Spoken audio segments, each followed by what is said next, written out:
Hi guys, Jamie Lee Media here. I wanted to start this one with a bit of a warning. If you suffer from PTSD or anything like that, this might be a hard one for you to watch. It's my story about being a survivor of abuse and how it's affected me and all that kind of stuff. It's a very emotive subject and it's a difficult one to talk about, but I hope in telling everyone my story, it might help other people. It might help them see that they're not alone and that they can talk about it, and yeah, they can try to move on. It's hard. It really is hard.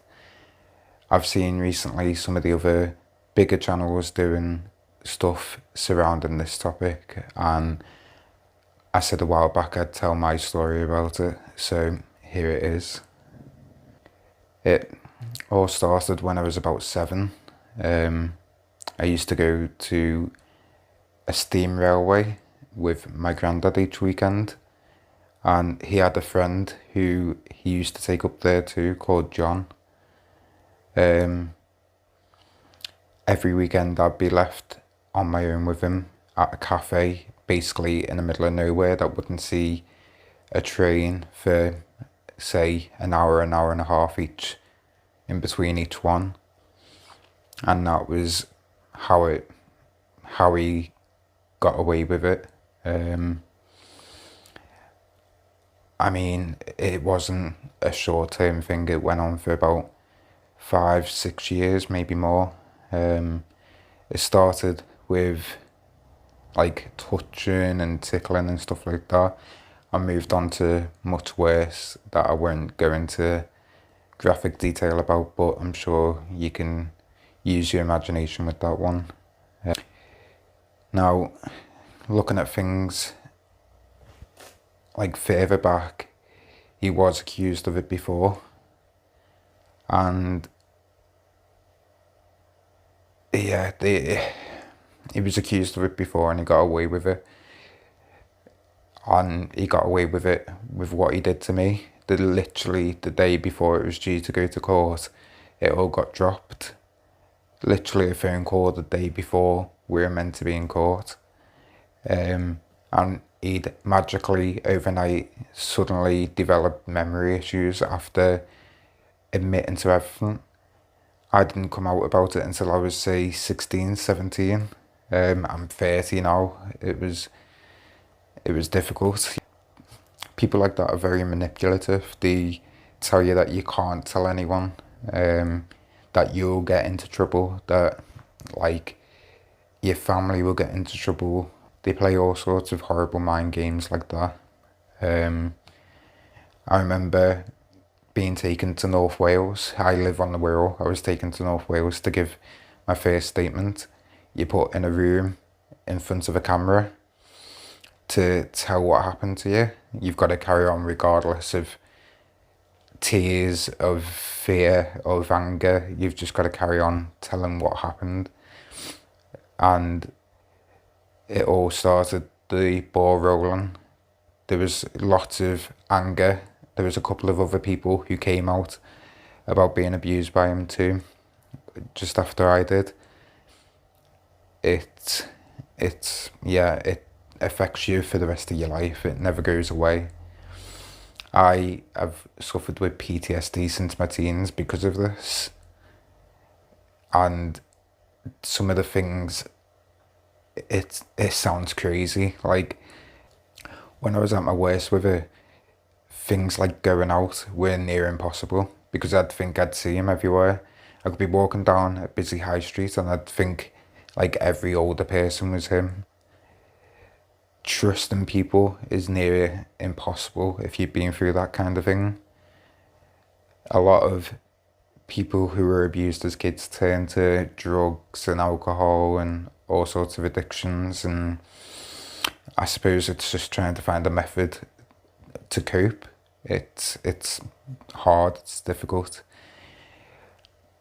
If I had advice for anyone who's been through stuff like that, is seek help. When you're at your worst, speak to people.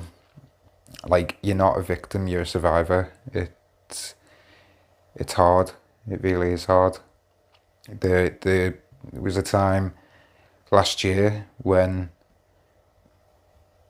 something happened that caused my PTSD to get a bit out of control again, and the good old NHS, I'm still waiting for the referral now, over a year later. There's not as much support as there should be. I was part of the public inquiry about child abuse that happened, I think it was last year or the year before. I've always been very open in my adult life about what had happened, in the hope that it might give someone else that confidence to speak about it. It's been 23 years since it first started, but there are still times, even now, when I struggle. The thing is, it can affect so many things. It's not just like your physical health it can affect your mental health massively. You can find it hard to trust people. You can find it hard to build relationships with people. A lot of people turn to addiction to self-medicate, I suppose. There are people who end up committing suicide. It's the bigger picture. It never goes away, never goes away. It's a difficult one to talk about, but I find it does help talking about it. There is a lot of support out there if you look in the right places, even if it's a close friend, a trusting friend, or your partner, or whatever. Anyone you can talk to them, especially when you're at your lowest. It's still hard to believe that he got away with everything, and that makes you question so much about the justice system. It makes it difficult to have any faith in the justice system. It's incredible that when he was arrested, he admitted to everything. He mentioned my name like he was waiting for them to come. It's crazy that literally the day before court he got away with it all. Please, if anyone ever needs to talk to a stranger, you can reach out to me. I am always happy to respond to people who need help. You can email me at jamieleemedia1@gmail.com, and I will respond. I will make sure I respond. I just want people to know who've been through this, that they're not alone. There are others out there, and there are others who will understand what you've been through. And if there's anyone who's going through similar now, talk to someone, tell someone about it. Don't hold back. You think that you're not going to be believed. You think that you could get in trouble for it. You won't. You won't get into trouble. Just talk to someone. Tell them what's going on.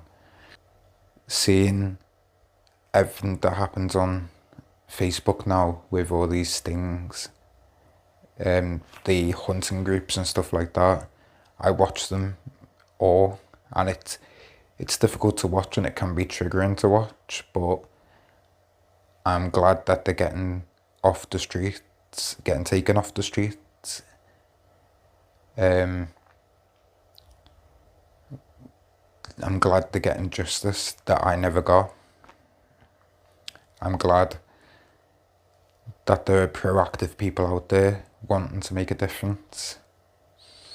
It's a beautiful thing to see. These people give up a lot of their time and effort to do these things, and it's not just what you see on the video, it's the decoys, it's everything else. It must be so difficult. A lot of them are survivors of abuse themselves too, and how they keep their hands to themselves and don't lose their temper is beyond me. I wouldn't be able to do it, I tell you now. What I'll do, I'll post some links below where you can find support if needed. You can find ways you can reach out, advice, help.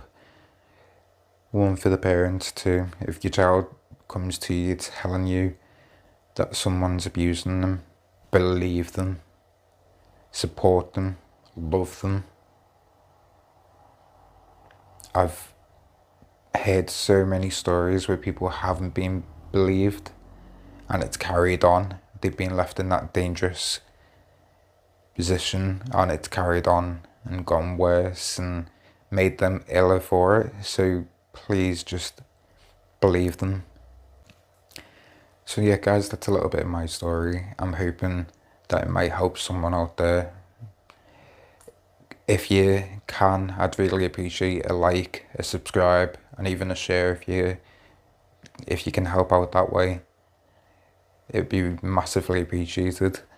I carry on the best I can. I have my bad days, I have my good days, but I try and smile throughout, and even on the bad days, a smile can make you feel all that bit better. But I hope everyone's well. I shall see you all soon. Take care.